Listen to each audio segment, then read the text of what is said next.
So, good morning, everyone. Welcome to the February Legislative Coffee. We want to thank Shelby County Farm Bureau for hosting this today.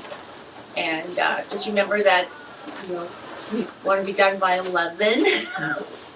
And Mike Colby's here. He's one of my board members. He's helping out today, so appreciate that. Thank you. Helping very little. Helping very little. So we'll Helping eat donuts. go ahead and get started. Justin? You want me to start? Yeah, Okay. go ahead and start. Well, good morning, everybody. It's great to be here. This was an interesting week. We just finished funnel week, and funnel week is where we have to get all the bills through committee that each chamber's moving or they're dead for the year. So funnel week is always a lot of fun. As Judiciary Chair, I had to get 19 bills moved through the final Judiciary Committee Thursday.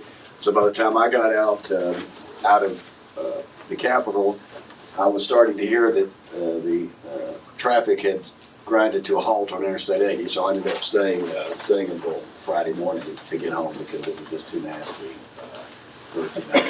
But we passed, I think, a lot of really great pieces of legislation. Property tax discussions are still going on.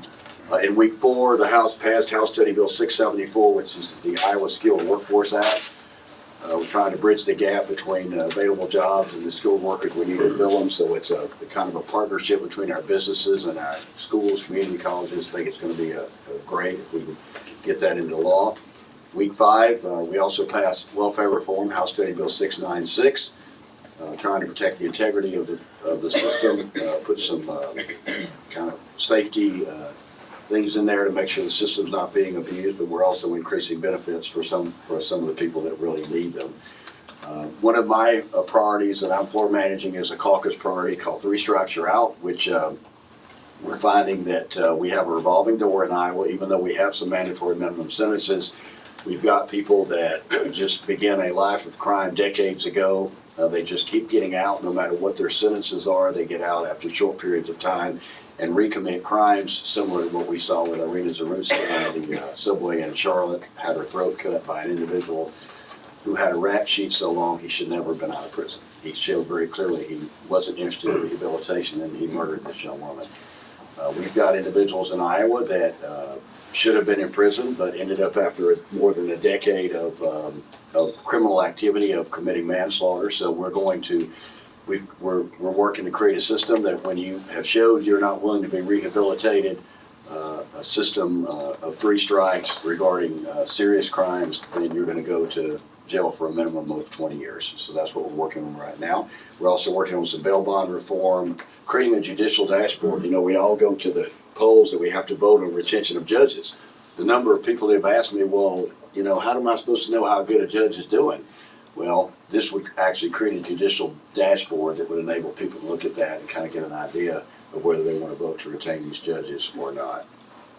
I mentioned property taxes, ongoing discussion on that. We'll see where that goes. This week we passed supplemental state aid for schools, sent it over to the Senate. Quite a lot of new money. The fact of the matter is we're spending over 40% of our state budget on education. Our per pupil state cost is now going to be $8,148. Transportation equity funding, we're increasing by $33 million. Or excuse me, it's going to be $33 million, which is an increase of $700,000. I believe this funding package has been agreed to by both the Senate and the governor, so it's going to, Senator Schultz can talk more about that maybe, but I think that'll move to the Senate shortly. And then obviously the eminent domain issues continuing. The House has passed legislation to try to protect property owners, and that's ongoing as well. So I know we just have an hour. I'll stop there and turn it over to my friend Representative Craig Johnson. Williams. I don't know why I said Johnson because I was just talking. There's another Craig Johnson in the House, a good friend of mine, so that's all right. I've been called worse by better people. So. No, I'm kidding. Hey, good morning. Craig Williams here. I've got Carroll County, Audubon County, the eastern southern part of Shelby County, and a little bit of Pottawatomie County in my district. I'm on the local government committee, environmental protection, transportation, and judiciary, which all 3 of us are on judiciary, which is unusual. Both of these guys are chairs of their respective judiciary, and I'm kind of along for the ride on that. The Ag and Natural Resources Appropriations, another committee that I'm on as well. The Appropriations Committees continue to talk through the rest of the session here until the last day on what bills we might run through. But all of the other committees had to be done by this yesterday to meet the funnel deadlines. So 330 bills have gotten through the House funnel, which is a lot. So if you have specific questions on specific bills, you're gonna have to remind us or tell us what they're about, because there's just no way that we know what all 330 of them are, and we need to narrow that down. I've had discussions with a lot of people about, within the legislature about, we've got to cut this back. This is just kind of silly. Honestly, the vast majority of bills that we pass in the legislature too are bipartisan. They go 20-0 or 21-0 in the committees, and they sail through. They're not the ones that are fun to talk about, though, right? The ones that are fun to talk about are the ones where it's split along party lines and are controversial. So Steve touched on a few good ones. We also have a DNA bill that if you are arrested for a violent crime, that we can take the DNA of that person and run it through CODIS immediately, which is the federal DNA database, to find out not only, are you responsible for this crime, but maybe you're responsible for 10 other ones that we've been looking for as well. I don't know where that's going to go, but it's passed through the House committee, and I think it should become law. There's some pushback that's abusive to the person. They haven't been convicted of the crime, but we already take their fingerprints, and somebody says, we're putting a swab in their mouth, and well, we put swabs in a lot of other places for those guys too that aren't nearly as nice as that. So I think it should go through. The 3 strikes bill that you talked about is a fantastic bill, and we'll see where that one goes, but it passed through the House as well. Let's see. In my local government, we got a couple of things here I'll talk about. The smart planning is in code right now for local governments, and we've removed that, not because we're against smart planning, but it really doesn't belong in code, and there's more of a local control issue to let, believe it or not, we do believe in local control sometimes. Kind of elections bill that is in the local government as well, that would eliminate the odd year elections. So your county and your city and your school board elections would be on top of your either presidential elections or governor elections, instead of separated between years. Don't think the auditors are going to like that, but the people seem to really love that idea of, hey, let's get everybody on the same day to vote for these things. The bond issue was in there to say bonding could be done in June or November.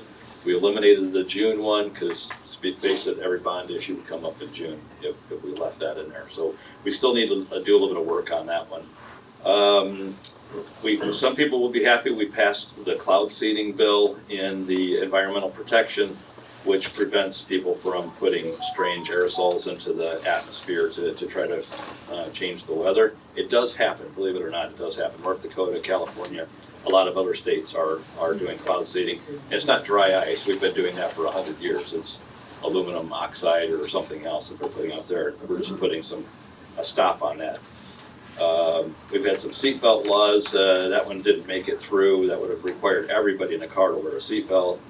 We said that's too nanny state, so it didn't make it through.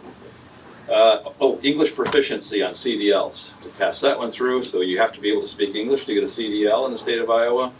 And English on the driver's license test. You know that we do driver's licenses in Iowa in 38 different languages?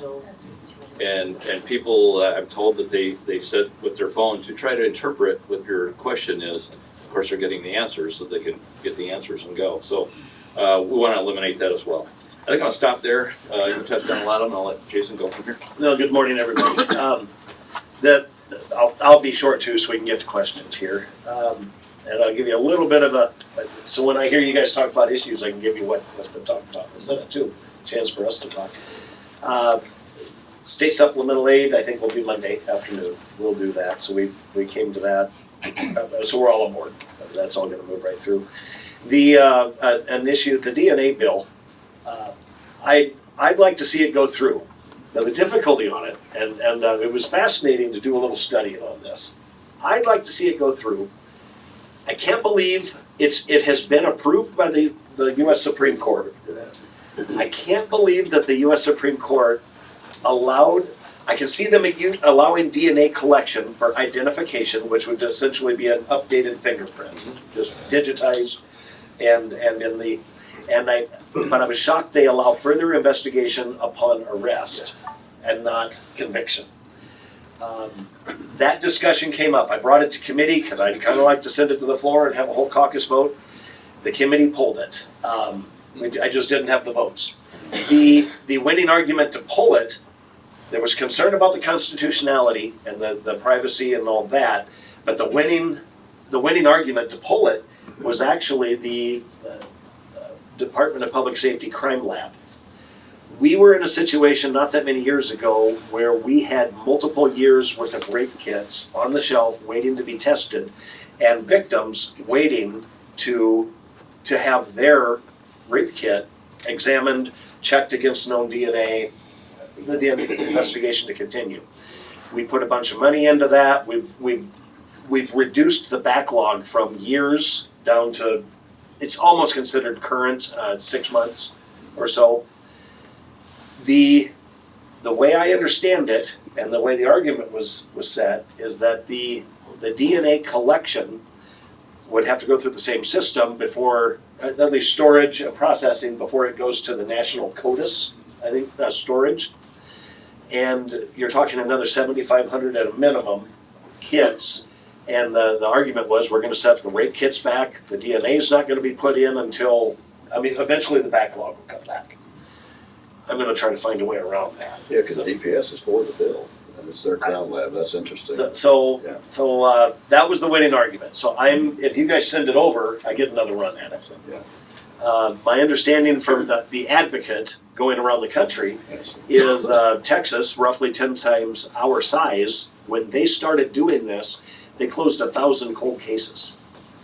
That the person arrested matched the DNA from 1,000 cases, and they could proceed with prosecution in those. The chance to bring justice to victims, I think, is too big to miss the opportunity. So if you figure they're 10 times bigger, if it would be 100 families would get some form of justice. I don't know how going back how far or how recent, but I'm interested in getting another shot at it. So. Also, I guess one of my bigger issues that I've been spending a lot of time working on, I don't consider it an abortion or pro-life issue. It's the mail order black market drugs. So essentially, we've got a horrible situation when states that have chosen the life, red states, and we're moving pro-life law into place. There are blue states, pro-abortion states, who are trying to, it just seems to be a religion with those folks, to try to spread abortion among the states. And you have folks from licensed doctors to just bad actors advertising abortion kill pills online and just selling them online through the mail. And I have a story of one man trying to prove a point, went online, bought the kill pill. In the website, you have to do something to give some information, and he said, I just want to take care of this problem. Pretty blatant. Andy's a man, and they sent him a single pill in a clear plastic baggie in an envelope. No labeling, no consultation, no nothing. Well, we want to create a cause of action so that there is so these families, if they get hurt by this. I've also heard there's boys, college, even high school, buying these online by multiples and telling the girl that we'll just take this tomorrow. And we just can't have that unaddressed in Iowa code. The problem we're having right now, I'm working with Devin Wood and Brett Barker, is the informed consent language. I don't think that can even be in there the way it looks right now. I'm talking to them. So I went over to them and said, hey, I'm going to have to pull my bill. I don't have time I don't want to take a bad vote on something if there's a vehicle that's really going to move, so we're working together. And then you may have seen a headline on cutting session in half. Busolo, and I'm just going to use his words here. It was not anti-house, anti-salary. It was he likes to try to think outside the box, and essentially, so we're currently stuck on the salary bill. And he said, he asked himself whether $15,000 from 25 to 40 would really move the ball on professionals, on folks in various stages of life to allow them to get down there.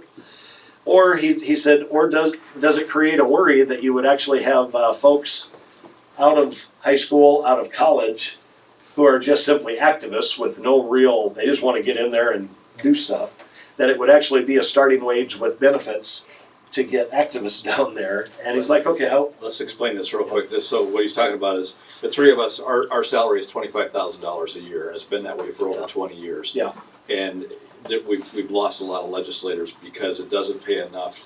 That's the You know, young ones. Yeah, the young ones can't do it. Yep. You have to be independently wealthy Yep. or old. And at some point in time, right, we're gonna, that's all it's gonna be, it's independently wealthy people. So I'm Yes. sorry, I didn't mean to. and I agree with those concerns. Yes. I think that's all valid. So anyway, Buslow's a man that thinks outside the box. He is very smart. He said, well, then why don't we just cut the session in half, addressing the large number of bills that we have an increasing problem with. What if we not, and so he's, for a simple, he doesn't expect this to go through this way, but for a simple bill to put in to get things started so we can introduce the idea, cut the per diem in half, that would lead almost instantly by next session, if we would adopt it, to earlier funnels, smaller windows to file a large number of bills. That would include the executive departments, individual legislators.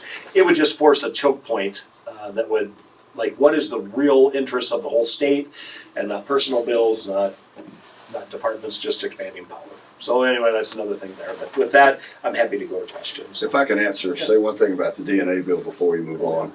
One thing I forgot to mention, in the bill that was originally filed, if a person was found innocent, the DNA that was taken is removed from CODIS. So if the person's innocent, their DNA does not stay in that federal CODIS system.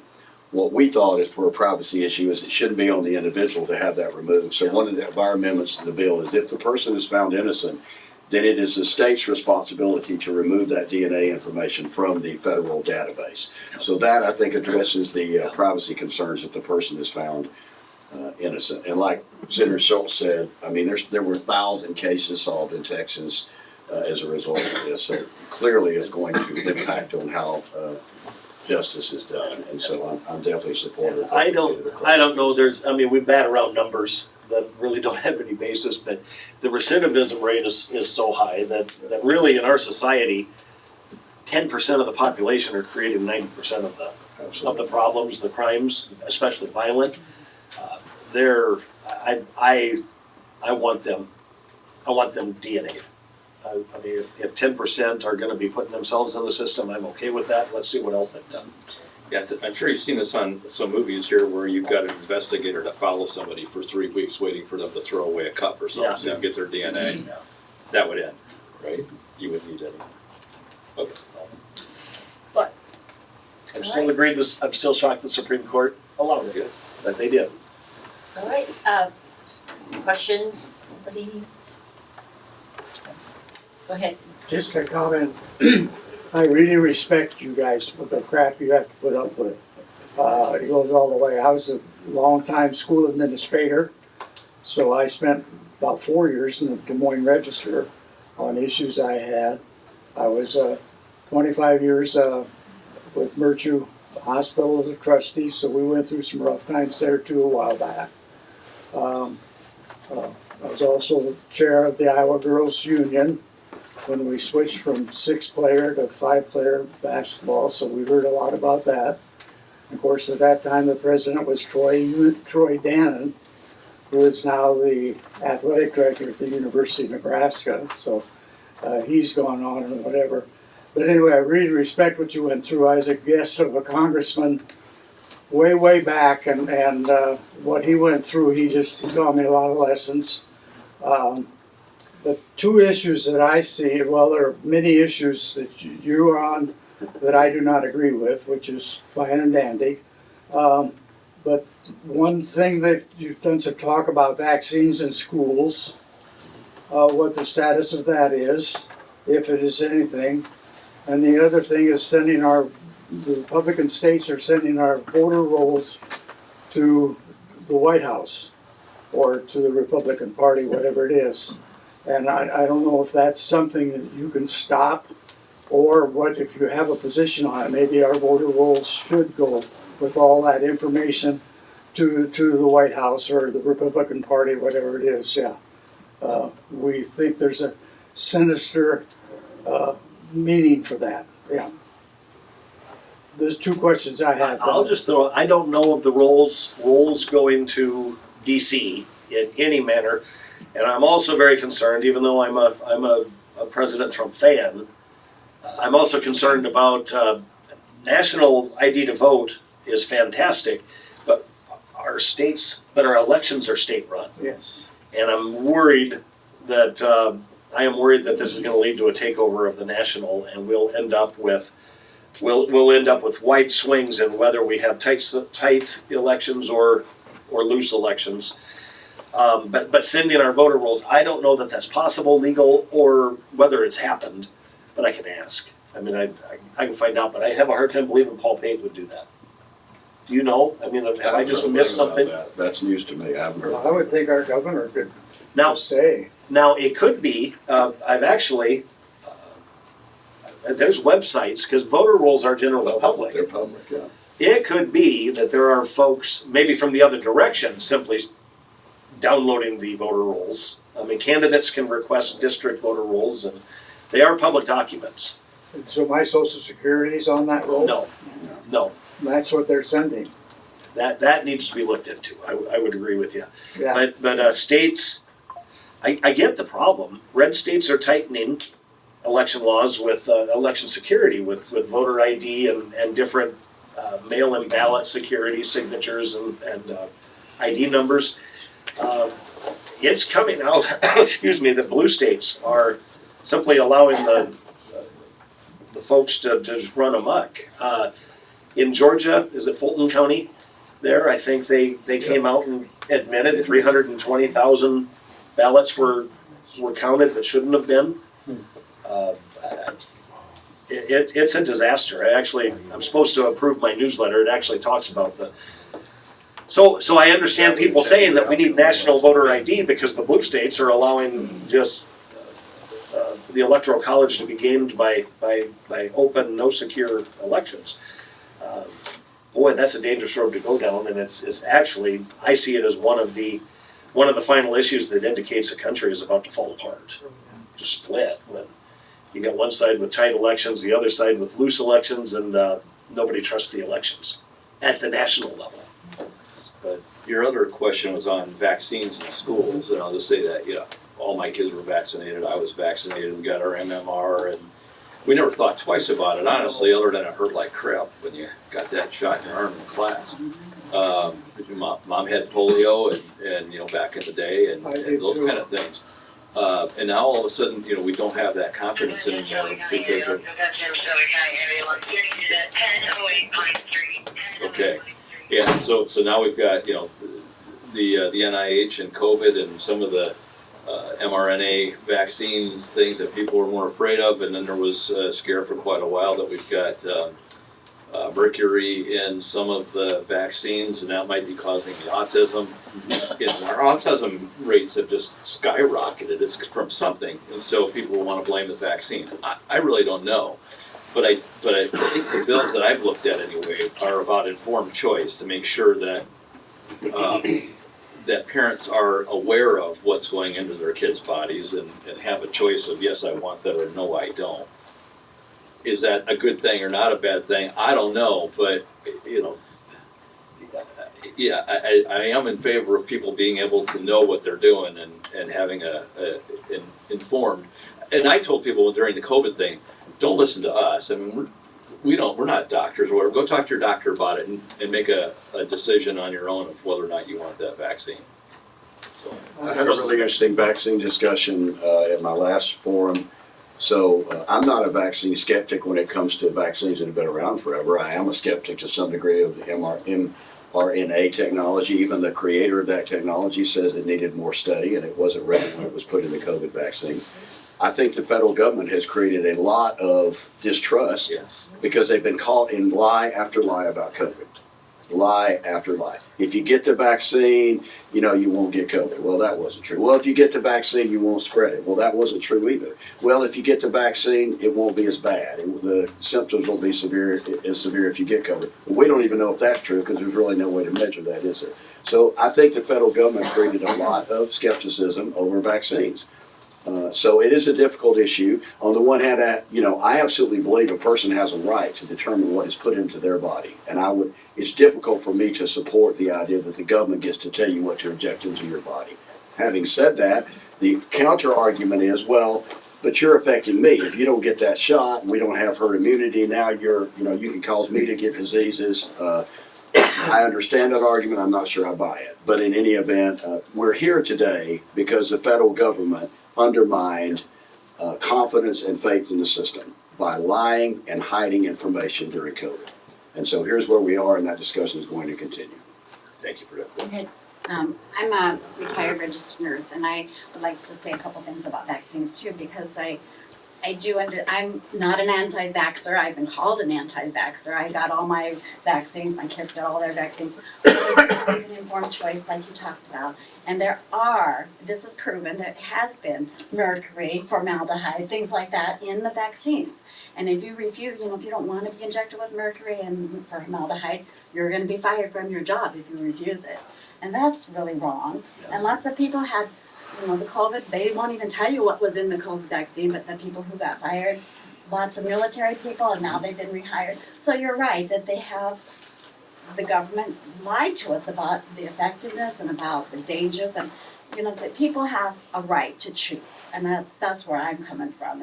And these vaccines, like there used to be 7 vaccines kids had to take them because if you take a polio thing, you're probably not going to get polio, but that's pretty much proven very effective. A lot of these are not. If you take a flu vaccine, well, you might still get the flu. You take a COVID vaccine, you still could get COVID. So it's not really proven.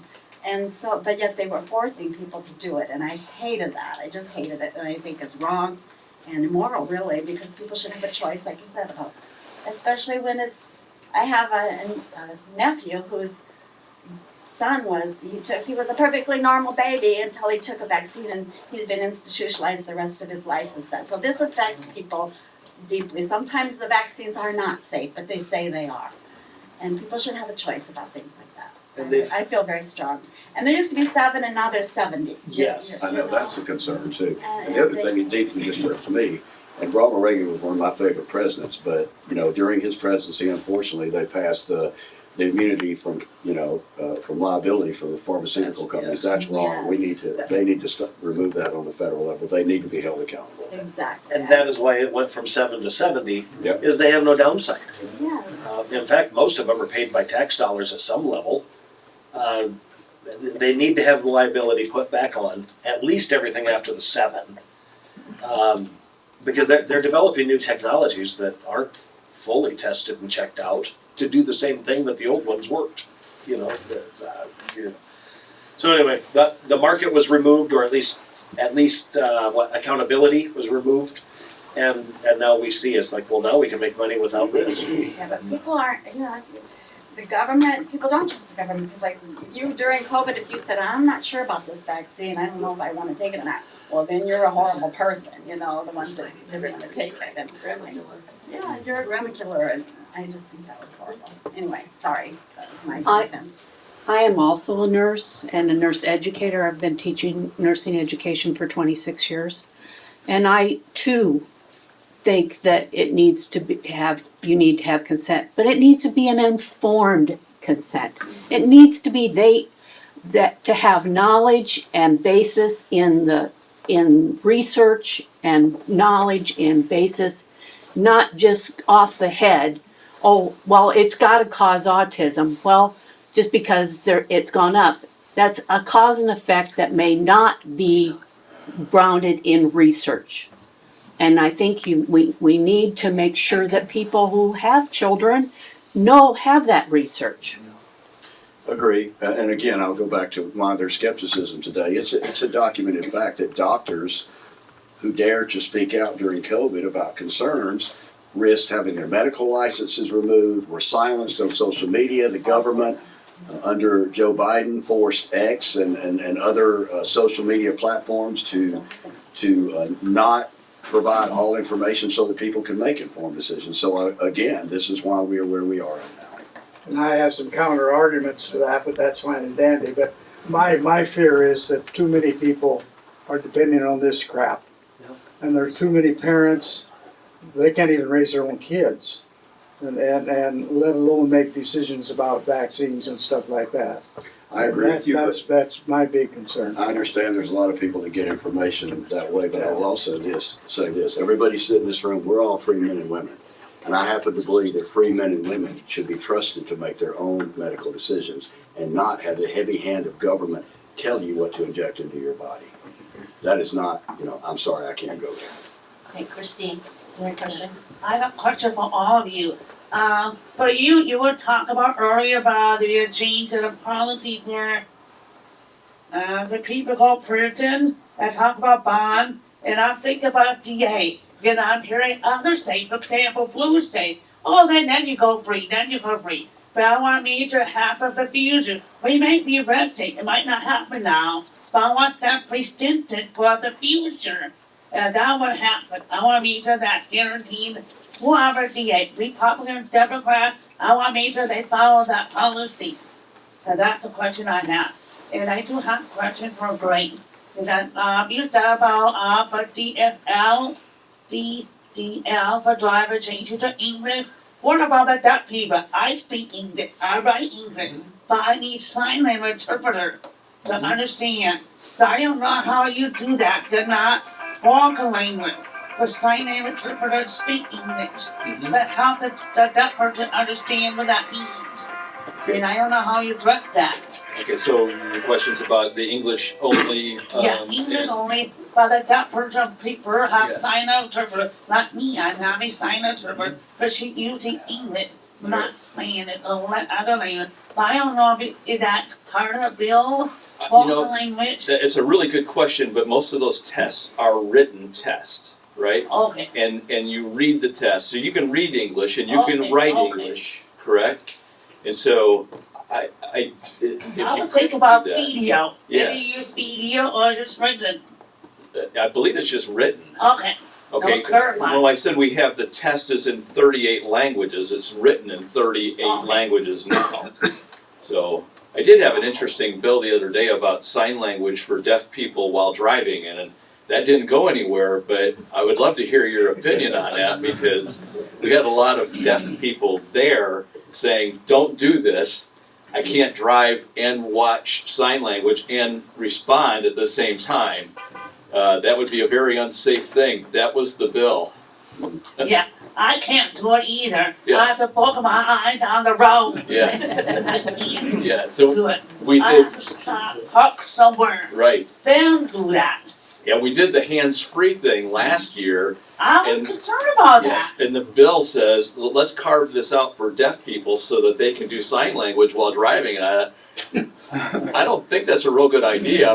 I'm glad you agree. However, Yes. if my friend was with me, Yes, I do sign confirmation. yeah, But my eyes roll, I'm signing, my eye roll. If somebody has to bend over, sign, I gotta use my eye as that Yes. direction. But I can do it for short time, but can't look for long conversations. Yes. My eye needs to be back of those. yes. Yeah. So it's iffy. Some deaf people are expert, but me, I keep my eye roll the same time I watch first time. A lot of people are nervous about that. Yes. Even my own dad was nervous about it. Keep your eye on the road. But I'm communicating with my best friend. Get it. I'm using my eyes right here. I'm looking at the corner of my eye. Yes. So So- it's Really try. a debatable. There are no laws that restrict you from doing that. The law was specific to electronic devices while you're driving. And so if you need to sign to the person next to you, currently there's no law that says that you can't. I'm trusting you to do it in a safe manner. Yeah. Yes. But I have a problem with GPS. I know Stephen wants to say that. Yeah, I have a problem with GPS. Yeah. A lot of people use GPS. GPS. Mhm. And I try to do it before I start driving, get all the directions. But a lot of that people can't hear they need a direction, they have to put the right turn, keep going. But you that hand free, how you that work with GPS for direction for this? It's a good question. On my truck, my GPS actually shows up right in front of me on my dashboard. And so I can look up and just look down, it says 3.1 miles, take a right. But So- not all, yeah, but but not I all, think on the that's right correct. side, you have to look this way. Yes. Yes, by the time we get that figured out, it'll be self-driving anyway, and you won't have to worry about it. Okay, that's Stephen answer. I have a question for Jason too. Okay. You want to answer or I can answer the question? Sure. The question was related to what we're doing with bond reform. In Iowa, we're doing the opposite of what blue states are doing. So blue states have been moving toward cashless bail, so which is just a revolving door where you commit crime and you're right back out the door. It will be the opposite in Iowa. We're tightening up the system where if you commit certain types of violent crime, you're going to have to confirm all kinds of information as far as address and everything else before you are released if you post bond. Also, certain crimes that we previously allowed people to get out for bond only are not going to be allowed anymore. So we're tightening the system to try to stop that revolving door and enhance public safety. The opposite of what blue states are doing that are disintegrating into chaos. Okay, go ahead. I'm hoping the blues, the future, they'll follow that if it ever happen, Democrats. I hope they follow that law. I'm hoping. And I do have a question for Jason. Two things. I want to have two questions now. I can't remember one question. But I do remember you written that I think a couple weeks ago you explained why about eminent domain is that not work. The House bill passed that. You just recommend that otherwise won't work. I don't know if the House know about it. You know what Stenny doing, and I don't know if you guys talk about it. How you make it work with Stenny and House with that bill. Currently, I mean, just since the last forum, each week, right now we both have different language. Each week I go to our Senate Majority Leader, just one-on-one, and just say, are you talking about this issue with the House Majority Leader? I've run into the House Majority Leader out after hours at receptions. It was actually, I think, the Technology Association that last time I ran into him. And he assured me that they're visiting, and I've been telling Mike that this has got to be worked on weekly. There's got to be talks. This can't be put off until down the road. We've got to have open communication, and that applies to every issue we have. If both chambers are dealing with it, I've got high regard for both majority leaders. Bobby's going to be fantastic. I think Mike's going to be fantastic, but they got to be talking. I mean, just casually, friendly. They need to be able to just sit in a room and just visit, and not require formality and staff and appointments and all that. And we're supposed to be aiming in the same direction and on the same side. So every week I check, and I kind of ask for a report. Are we? Okay, the last question, before I not have people have question. What about Charlotte law that I'm hearing not texted? Now they have it ordered before the March 3rd, the court vote, ban the Charlotte law. And hoping if you guys do something in Iowa, I'm not saying right. Sharia law? Sharia law. Charlotte law. We have I don't want to happen in Iowa either. we have two bills moving right now that addresses Sharia law. You won't see the word Sharia law in either of the pieces of legislation because it's more broader, but it just basically is emphasizing American law for American courts, and so that we will not have what's going on in other countries. It addresses all foreign law being used Right. in the U.S. So it's not specific to Sharia, but that would probably be part of it. It's all foreign laws being applied. It reminds me of one of my favorite phrases. I mean, we're talking all foreign laws, religion. It is. I mean, we are using Sharia as the working title, but that when you throw a rock into a pack of dogs, the one that yelps is the one you meant to hit. Well, that is the foreign law that's trying to creep in and is screaming and hollering and demanding anything. So, I'm glad. We're completely in favor of all this, of finding a way. We're not totally sure it can be done effectively and stand up in court. Well, the Chip Roy law in Texas stood up, and It did. that's the one that we are So advancing. we're looking at that too, and we'll probably have that come over from you. Yeah. it passed 20-0 in the judiciary. Yeah. I can't imagine anyone voting against it. Everybody was bipartisan. Go ahead. Let's go. A comment was made that we're all adults and we should have the right to choose. I want to apply that to eminent domain. We as landowners should have the right to choose to not have our land taken by eminent domain for a private project. And when I met with some individuals with the Senate, comments were made to me that, well, Summit has put so much money into this already that we can't expect them, what are they gonna do with all that loss? And what are they gonna do with the easements that have paid for those who chose what to do with their land, and that's their choice? Well, they'd have to pay that back. Any decisions that are made in the legislation should not have any weighing on how much a private company has spent on a project when they knew that their permit was conditional upon South Dakota and North Dakota.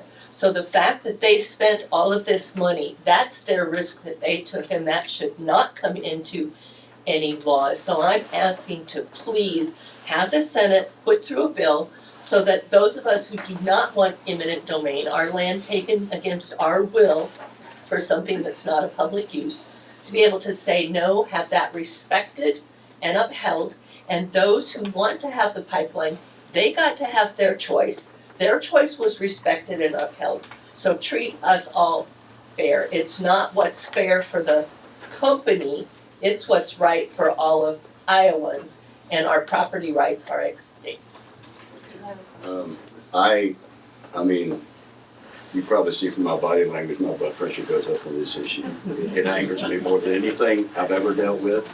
I'm disgusted that we haven't sent a bill to the governor to protect landowners. It's in the freaking Constitution. Public use is not, the public use must be the requirement for the use of eminent domain. And it's not about whether the company's private or not, because a private company can put in electric transmission lines, can put in oil pipelines. That's the public use. It's not about whether the company's public or private, it's about the use of the project. CO2 being buried in the ground is not a public use project. It is a taxpayer funded scheme. It also bastardizes capitalism because taxpayers are paying for this crap through those tax credits. It's the most disgusting situation. It angers me to the core. And we are not going to accept in the House, I'll tell you right now, at least this person's not going to accept any legislation that does not protect landowners. And expanding the corridor without additional language that says no eminent domain for the CO2 pipeline will be a non-starter in the Iowa House. And that is for us as landowners also, and I don't understand why the Senate does not move on this, and why the Senate wants to take the stand to support the company and not the landowners. Let me jump in the middle here real quick and then let you respond. So, Sorry. and I'm not a fence rider on this because I'm completely with the landowners on this. So where the house is at is what the representative just talked about, that it's constitutionally protected, and how many people have to, is it okay to violate their constitutional rights? 0.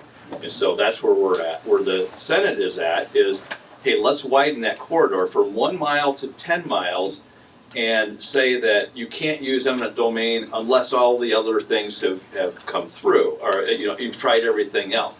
I think the compromise here is no eminent domain, you get your 10-mile corridor. Go figure it out.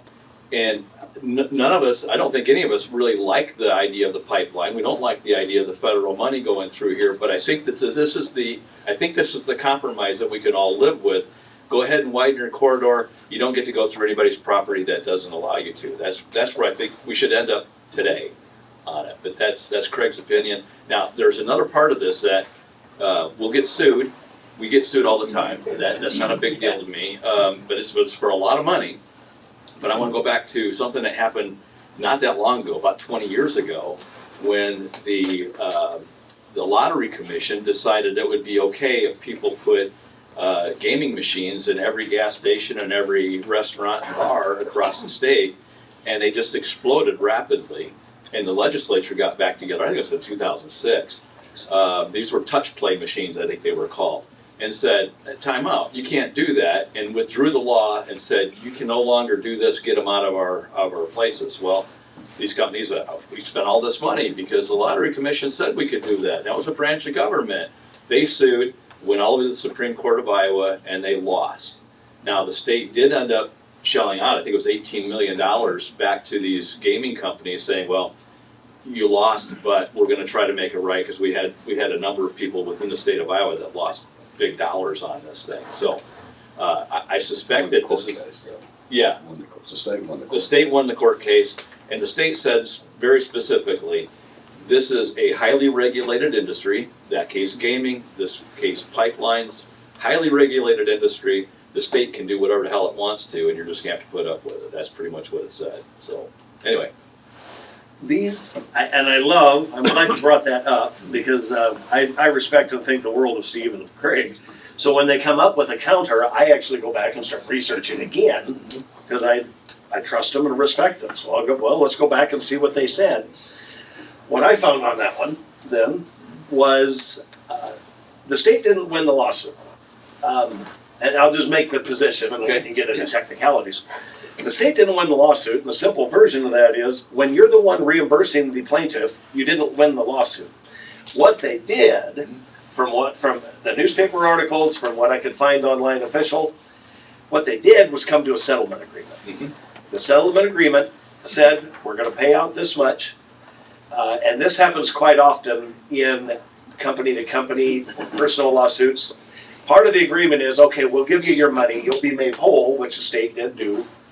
But in the settlement, we want to claim no wrongdoing going forward, so they don't carry further liability. I can't quite get to the point of saying that, well, the state won the lawsuit if we had to pay out $18 million, because that is exactly the situation that we're going to go forward into, where we make a settlement for hundreds of millions of dollars. That's my fear. Money well spent to defend the Constitution. Go ahead. I would just like to say, well, the eminent domain, as I understand it, has been conditionally approved, depending on South Dakota, and they have said no. And so we haven't approved eminent domain here yet, but it seems like they want to. But I mean, the Senate wants to. It seems like they're trying to help help Summit. Yes. And Summit hasn't been a good player. They haven't been honest with the landowners. It's like they want our land, our taxes, and our risk for their profit. That's just it in a nutshell. Tax credits. And I'm not sure that, I'm not sure that we will be sued, because. I'm not either. But if we are, we are, because it's Yes. money well spent. Because I don't think the Utilities Commission had the constitutional authority to grant eminent domain. I I don't agree. think they had the constitutional or statutory authority. And so I think a lawsuit could go either way on that. And the idea that they say, well, you're changing the rules in the middle of the game, give me a break. What are you doing to landowners? Exactly. What about changing the rules in the middle of their game? So that's just crap to me. And I really don't care about lawsuits, because we're standing up for the Constitution of constitutional rights of the people of the state of Iowa, the landowners. And Summit has been such a bad actor in so many ways. And in phase 2, I believe they're looking at something like 75 to 80% eminent domain usage in phase 2, because the word's out now. Everybody gets it, and so now they're not getting the easements they got in the first, when people weren't as informed. So you're talking, that would be an unprecedented level. I mean, when you talk about natural gas companies nationwide, they use less than 2% of eminent domain? So I mean, it's a monstrosity is what it is. I'd just like to add too that this isn't just about the 2,000 miles in Iowa. If you go through in Iowa, they want over 100,000 miles of these pipelines all over the U.S. And they are dangerous. They do rupture. And heck, I mean, more than half of our family lives on our farm, and we got one. I mean, people, not just me, lots of other landowners lay awake at night thinking, are my babies going to be asphyxiated in the night if it ruptures on our land? Just had a pipeline blow up in a part of Iowa here a few days It may ago. not happen on mine, but it's gonna happen. That's not CO2. The CO2 spreads way further than the natural gas would have spread. But yeah, they don't want to talk about that. No, right, very early. Go ahead. Okay, Representative Williams, I love the comment you made at the very beginning of the meeting about local control. Where do we really draw that line? We know, obviously, I trust the state with my checkbook more than I trust DC. I trust my county and local more than I trust the state. home rule obviously is paramount in the state, and there's some things where the state has to be involved. But issues like, Senate File 205, which I believe was school start date, or Senate File 274, 276 about cash has to be taken at schools. Well, I understand cash is king, cash is our currency, but why just limit and not make it more across the board? If we're gonna pick on one, why not pick on everybody with certain things too, right? As well as cell phones, you know. Great policy on removing cell phones from schools. Best thing you guys did, right? But why just public? Why not make it unilateral across the board? You mean not allowing them in private schools, is that what you mean? Or in? Pre-K-12, right? Yeah, as far as I know, the law didn't apply to them, but they're already doing it. I don't know of any private schools that don't have that policy. But Maybe there is. But if we need a law for one, why don't we need the law for the other? Yeah, because we can regulate what goes on in the public schools and stuff, we really don't have the ability to regulate. It's like regulating private businesses on certain issues. But it's a good question. I mean, I love your question. It's really good. But because we always are struggling with local control versus state control. And it always seems like we're trying to tell all the cities and the counties what to do. And it's usually when there's a bad actor somewhere that does something really wrong that we have to respond to it, and then everybody else pays the price, right? So. The other thing I would say to that is the schools actually came to us privately and wanted us to do the school Yes. cell phone thing because they wanted the monkey off their back. Because then they could Yeah. point it, frankly, they could just point it to state Yeah. and say they made us do it, not have to deal with parents. That's And- really what was going on. And I've said, you don't like it, here's Governor Reynolds' email. I couldn't, And that makes it take the pressure off. I couldn't believe that we had to do it. Who thinks it's a good idea for kids to be like this and texting during class? I can't believe we had to do it. And I can tell you just so many things we do like that. Craig and Jason can, we have that discussion. Do we want to really get involved? How about that local control of those issues? Some things I think we have to preempt because when you have a patchwork of ordinances for certain things across 99 counties, it's difficult for businesses, it's difficult for citizens, like for instance with Second Amendment laws, those type of things. So we've done some preemption in those areas. When it comes to private schools, I'd simply say I don't want private schools to be a copy of public schools because we want these different educational settings so we can have kids get the best educational setting that works for them. And so I don't think the government has any business in sort of telling private schools in that regard, what they do and don't do. So that's how I answer that one. When you said the subject of it, 205, Senate File 205, I'm guessing from the subject you gave me was Lynn Evans, Senator Evans, a retired superintendent, is actually loosening up the school start date so we don't end up by formula starting school on Friday, like happened in several districts. And this year couldn't start till Monday because the 23rd is on a Saturday. So I think it's to actually loosen it a little bit and put that flexibility in. So essentially after the state fair. Well, let's move. The state got involved in that because our tourism industry is important to Iowa. And the fair came to us and the tourism industry came to us and said they just keep moving the start date earlier and earlier and it's damaging businesses, damaging tourism, it's damaging the ability of kids to show at state fair. That's why we got involved in that, because it was accurate. They just kept moving that start date earlier and earlier, and that was a problem for tourism. So I think that rose to the level where the state needed to take action. Go ahead. So I'll try to be real quick. Sherry Webb. Local control is very important, and I've got that on my list that's been covered. So I'm looking at the animal abuse torture bills. I'm hoping those are going to go forward. There's a bill, HS 691, Republican, that Representative Young's idea helps the restoration of the land, which is great. But the problem is Iowa Soybean Association's talking yield losses from pipelines constructed nearly a decade ago. I've got pictures of that on my phone.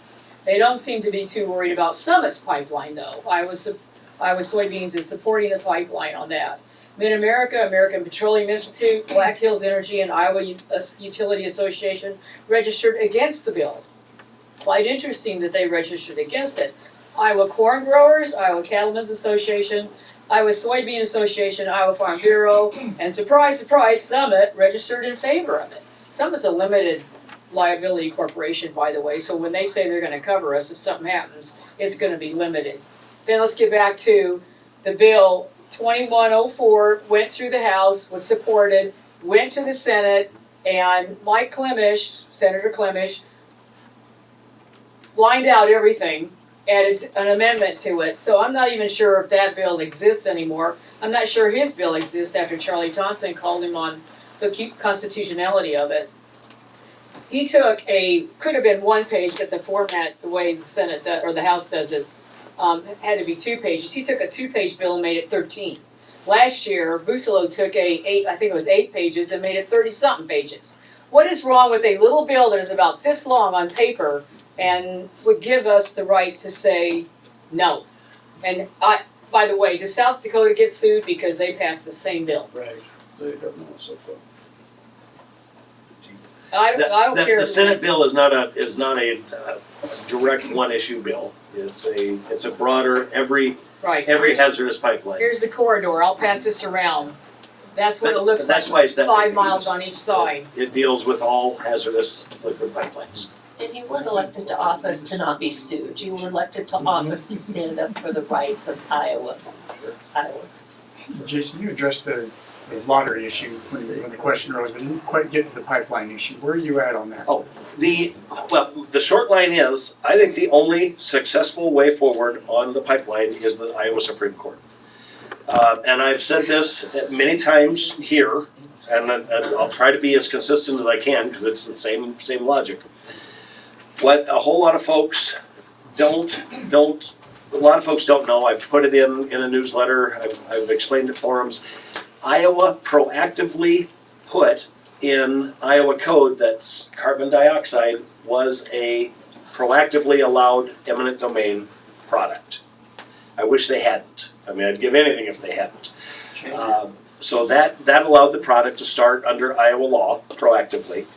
They went through the process. I wish the commission had not granted a permit. I wish they'd said this isn't public use.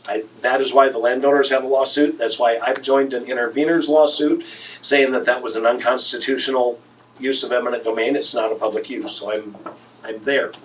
The difference we have is that I don't believe the legislature has an easy button that will work by just passing a law. I think because it started under Iowa law and the process was followed under Iowa law, it has to go to it'll end up at the Supreme Court. It needs to go through district appeals and Iowa Supreme Court. And then at that point, they're gonna look at it and say, I believe, I'm almost positive, Iowa Utilities Commission, that was an unconstitutional taking of people's land for a non-public use. And I think that's the only successful route to go forward. And So if you could wave your magic wand and change whatever law you want to change, what would you?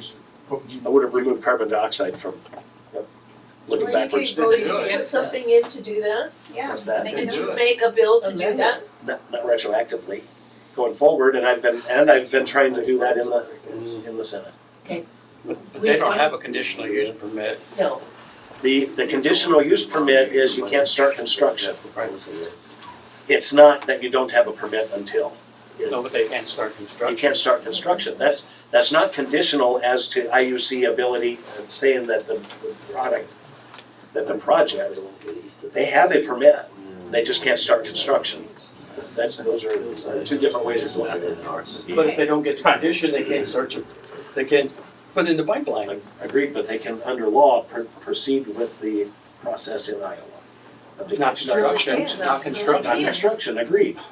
Well, that's a pipeline. Okay, we have our last question back there, gentleman back there. Darren Jones, went to Last question. HSDW Community School District. Just appreciate everything you're doing. I'm listening today, right? I know I'm a representative from one area, right? The question that I have is, with the 2% state supplemental aid, that puts about 199, just about 200 school districts on the budget guarantee, which means 200 school districts will only be getting 1% versus the 2% in the state supplemental aid increase. There's been some discussion about $42.2 million acting as property tax relief so that local school districts essentially don't have to levy the property tax to get the 1%. My question is, where is that $42.2 million coming from as one-time money? And is it tied to SAVE, which was designated for school districts in the past, which then comes away from our ability to lower property taxes to do ongoing projects across the school? To my knowledge, it's not connected to SAVE. Okay. And in discussions in our caucus, we're committing to doing this going forward. I mean, it's not gonna be a one-time thing. Okay. Because we're trying to do property tax relief. So, you know, I can't say what the legislature might do 10 years from now, right? But we are committed to saying every year, you know, those schools in the budget guarantee, we're going to provide that money as property tax relief. So that was a discussion in our caucus. And I can appreciate that, because when you look at that component, right? If the topic of 30% of saved dollars being taken from that account, right? That means a $1.9 million reduction in revenues for school districts to do ongoing projects. So there's a ripple effect here, right? So if we lose that ability to do ongoing projects as time goes on, and the bonding dates aren't expanded to twice per year, what happens then, if we're all bonding in November, we have engineer fees that are gonna go up, we have construction fees that are gonna go up. So splitting that, I would like you to reconsider leaving June in. I understand your hesitancy about everybody going to June. But if that can be split out, hopefully that will reduce construction costs, which would limit the bond number that we would then have to ask our public for. Which in AHSTW, I'm very thankful. We passed a bond a couple years ago. I've invited everybody down to see our facility, and would still invite you to come down and see. But those are some of the questions that I had, so I appreciate the response in regards to SAVE, and look forward to talking with you in the future. Thank you. Okay, that was our last question. I want to thank everybody for coming. Our next legislative coffee is Saturday, March 21st. I'll text you guys. I'm gonna look at that. Yeah, thank you, appreciate that. At 10 a.m. and it's going to be hosted and sponsored by Milk and Honey, which is just on the corner of the square over there. And then April is still to be determined if you're in session or not yet. So if something changes, I have all their text numbers, their cell numbers, so I can text them and find out if anything happens, and I will get it out there. So I really appreciate everybody, and thanks again to Shelby County Farm Bureau for hosting this. Thank you. Thank you all. Thank you. Thank you for being here.